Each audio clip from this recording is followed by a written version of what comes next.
Karissa Laffey, and I'm the Education Coordinator at Artist Boat. And today we're going to get a little bit more acquainted with our local bay, that's Galveston Bay.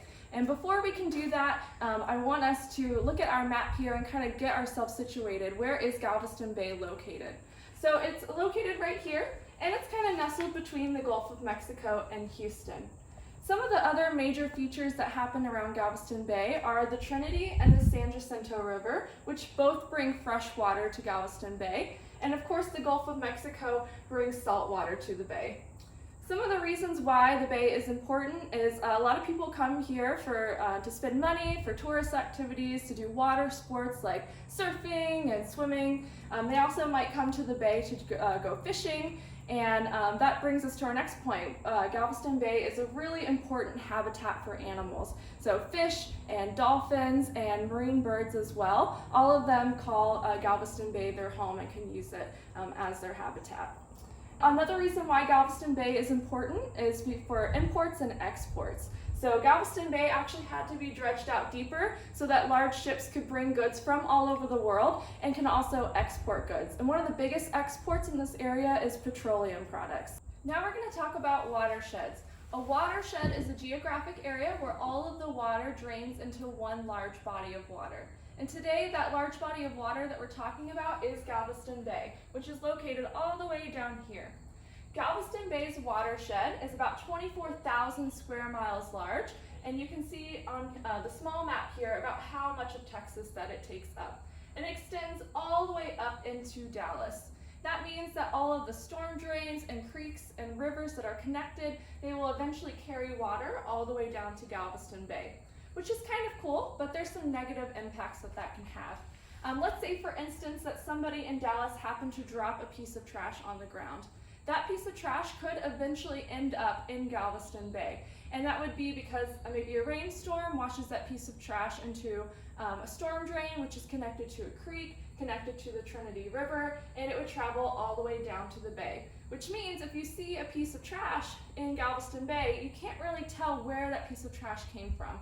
It could have been from Galveston, could have been from Houston, or it could have traveled all the way from Dallas. So here we are at our watershed model, which is showing us Galveston Bay on a much smaller scale. Today I want to talk about two different types of pollution. There's point source pollution and non-point source pollution. So you might be able to guess from the name what each of these means. Point source pollution is pollution that you can point at exactly where it's coming from. So let's say that this factory right here is leaking chemicals into Galveston Bay. We can point at exactly where that pollution is coming from, who the cause of it is, and then we can ask like, hey, how can we help you guys clean this up? Non-point source pollution, however, is pollution that kind of comes from all over the place, and it's really hard to track and to prevent. So we're going to talk about the four major types of non-point source pollution today with our watershed model. So the first type of non-point source pollution is actually fertilizer, or you might know it as plant food. Fertilizer tends to be overused by people, whether they're fertilizing their lawns in the spring or their gardens, or maybe a farmer is using it for their crops. This plant food we tend to use a little bit too much. So what I'm going to do is put our fertilizer around Galveston Bay in places that might use them, like for our example, our neighborhood. We might use it on our lawns and around the city as well. So fertilizer actually can cause a chain reaction that can deplete the amount of oxygen that's in the water. So the way that happens is when this extra nutrients gets washed into Galveston Bay, there's going to be algae that will bloom because of it. They love that extra nutrients, and it'll grow into a huge algal bloom. But eventually their nutrient source is going to run out. So the algae will die, and bacteria will come along behind it to decompose that algae. And through the bacteria decomposing the algae, they actually use up the oxygen in the water.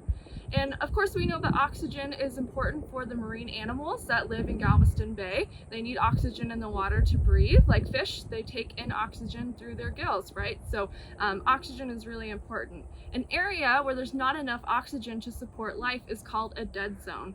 So you might have seen a YouTube video or read an article of an event when there was a mass wash up of dead fish on shore.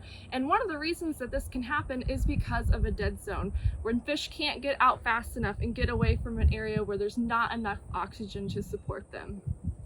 The second type of non-point source pollution is pesticide. So there was a pesticide that was developed in the 40s called DDT. And DDT was effective at combating insect spread diseases. And so what they started to find after a few years of using this pesticide is that the number of brown pelicans and bald eagles started to decline very rapidly. And it was because of DDT. So let's talk about how that process happened. Let's say that we went out right now and we sprayed a bunch of DDT.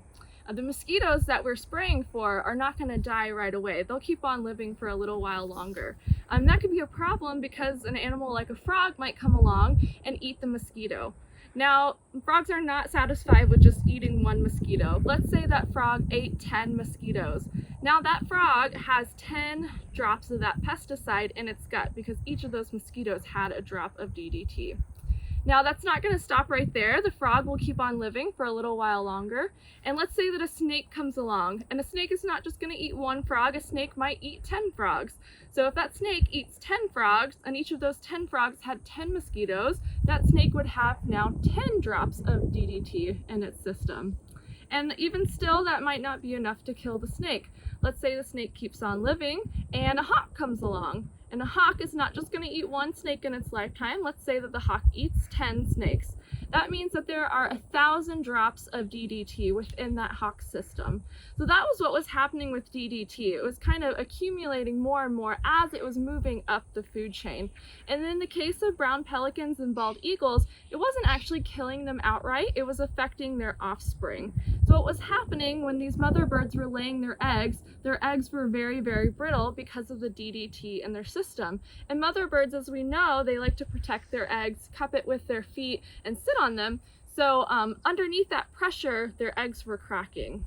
So we have to be really careful if we're introducing anything new into the environment. We might know how it affects the mosquitoes, but along the line, we might not know other things that it's going to affect in that ecosystem. The next type of non-point source pollution is oil. So as you know, Galveston Bay is connected to two major cities, and that's Dallas and Houston. And every day, millions of cars are on the roads. And there could be oil that leaks from those vehicles, which could get washed into Galveston Bay. And also boats that are in the bay could also end up leaking oil. So it's detrimental to the marine life that's living in the water, like the fish and the birds as well. So oil is that next type of non-point source pollution. The last type of non-point source pollution is pet waste. So a lot of you guys probably have pets at home, like a dog that you like to take for a walk. And you might be thinking right now, do I pick up after my pet after it uses the bathroom? And so a lot of people actually don't, and you might not think that that's a bad thing, but there are some really harmful bacteria and viruses and parasites that exist within the gut of mammals. So we really don't want that waste to end up in Galveston Bay. Of course, if you're swimming in Galveston Bay, you also don't want to be swimming in it, and you don't want to eat fish in water that has a waste in it as well. So the last thing that we're missing is a rainstorm, and a rainstorm would wash all of these different types of non-point source pollution into Galveston Bay. So I'm just going to go ahead and give a healthy spray on top of all of our coastal areas. And notice how when I spray my city, some of that water is getting trapped in the city. It's actually not flowing directly into the bay. And that's because there's not a lot of places for that water to drain to, so some of it will become trapped in the city. All right. So I want you guys to take kind of a closer look at the water that has now collected in Galveston Bay, and all of that different type of non-point source pollution has collected. So I want you guys to think about if you would like to swim or eat fish that is living in water that looks like this. And this is all of that pollution that has collected together. So the sad fact is that humans around Galveston Bay are contributing to pollution that affects the bay every single day. So what are some next steps that you can take to help protect Galveston Bay? It might be using less fertilizer in the right time of year for your lawns or your gardens. It might be helping to maintain your vehicles so that they don't leak as much oil, or even picking up after your pet after it uses the bathroom, right? So there's all things that we can all do to help protect Galveston Bay. So we'd like to thank you guys for coming on this virtual adventure today with Artist Boat, and we hope to see you again soon.